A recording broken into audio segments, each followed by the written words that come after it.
Bilal Hashmi. 10-year-old Numi was the only and darling son of Farhan Saab, who had every comfort and convenience in the world. His favorite pastime was skating, for which he had many types of skateboards and skating shoes as per his wish.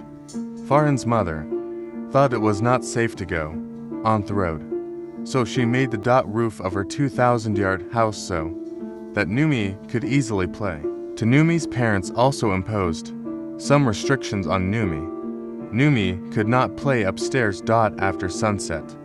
Numi's father, Farhan Saab, often came back late, but her mother was at home, who thought of such things. One day, Naomi's mother had gone to a friend's house and her younger uncle had come to watch over Naomi. Continued. The little uncles were a few years older than Naomi and just like friends. Both of them used to skate together and tell funny stories.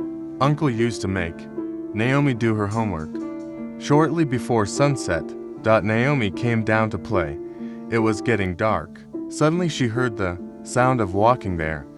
Compelled by curiosity, she started walking up. The object was placed firmly and darkness fell before his eyes. Numi's parents were writing a report while sitting in the police station in a state of great anxiety. Numi was not aware of anything. After writing the report, they both returned home. Farhan Saab consulted his friend, Arshad Sabani. Then he told Farhan Saab. They reached the house. He was a good friend of Farhan Saab and also an expert detective. He went around and examined the house and then started questioning Nomi's parents and her maternal uncle. He asked his uncle, "So, at what time did you see Naomi coming from above?" "It will be almost sunset time," replied the uncle. "Was the roof door open at that time?"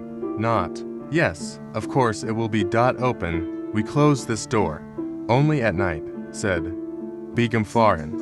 Arshad Sabani thought for a moment and then went to the roof to see if the conversation below could be heard on the roof or. After some time he came down and shot an arrow in the dark.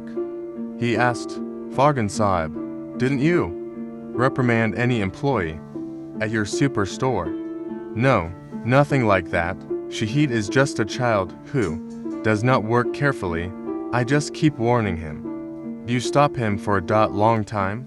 He looked carefully at Farhan Saab. Farhan Saab jumped on hearing this and said in surprise, "Yes, but how did you know?"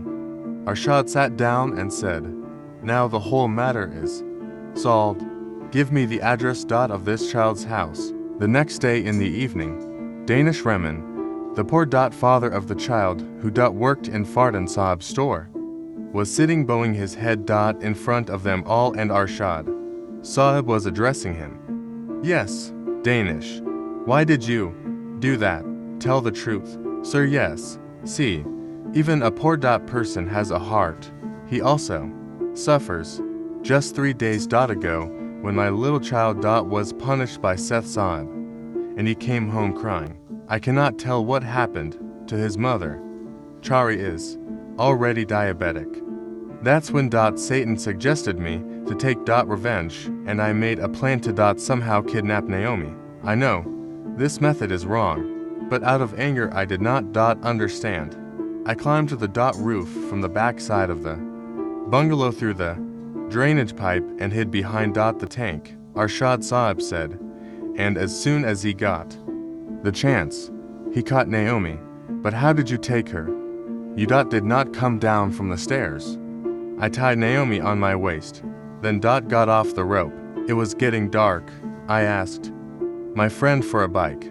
I reached my home on that, but I swear I did not hurt this child even a little." Not delivered. But now he wants to come to my house again. He has become a friend of my son, Shahid. Danish was a gunman in a chemical company, and due to poverty, he employed his 10-year-old son, Shahid, in Farhan supermarket to run the household expenses. Was Mr. Farhan did not tolerate the laziness of the employees and used to warn the employees every day. Arshad Saab said, Farhan Saab, see, when we oppress someone, that matter does not end, rather its effects are evident somewhere.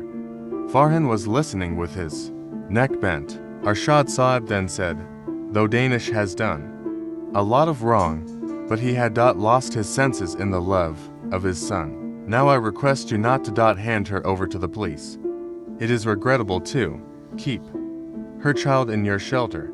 On the same day, Farhan Saab decided to change his attitude, and in a short time it was known in the city about Farhan Supermart that its owner has a very kind attitude towards the employees. Today, Farhan Supermart has branches all over the country. There are others out there, and most of them are managers who were once considered work thieves. Shahid is also the manager of a large zone today.